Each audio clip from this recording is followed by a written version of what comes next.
A e dini se një nga betejat më vendimtare të historisë së Mesdheut u fitua fal shqiptarëve?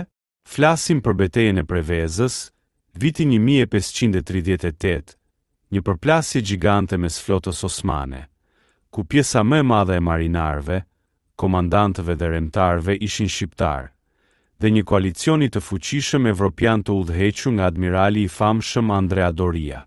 Në krye të flotës osmane që dominonte me ushtar dhe marinar shqiptar, ishte një prej komandantëve më të frikshëm të detit, Haxhi Ali Ulçinaku, djali i Ulçinit, që u bë legjend për aftësinë e tij në manovrat detare. Ndërkohë, mbi 80 e ekuipazheve të flotës osmane në atë zonë ishin shqiptar nga bregdeti i Adriatikut, Ulçini, Durrësi, Himara dhe Preveza. Këta njerëz njiheshin për diçka që Evropa s'po mund ta besonte: aftësinë e jashtëzakonshme në det të hapur dhe shpejtësinë në sulm. Kur nisi beteja, koalicioni evropian kishte më shumë anije, më shumë artilleri dhe një admiral me famë botërore.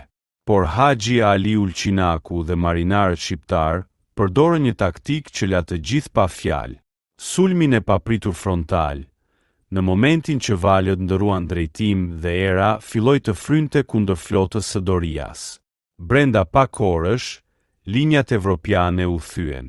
Anijet e tyre u përmbysën një nga një, ndërsa shqiptarët u futën mes tyre me shpejtësi të frikshme. Thua se po luftonin në ujërat e shtëpisë së tyre. Rezultati: fitoria totale e flotës shqiptaro-osmane. Një fitore që ndryshoi ekuilibrat e Mesdheut për më shumë se 30 vite. Pas kësaj beteje, Evropa e pranoi botërisht një të vërtetë: kush kontrollon shqiptarët e detit, kontrollon Mesdheun. Kjo është historia e shqiptarëve që nuk luftuan vetëm në male, por edhe në det, dhe ndryshuan fatin e një oqeani të tërë.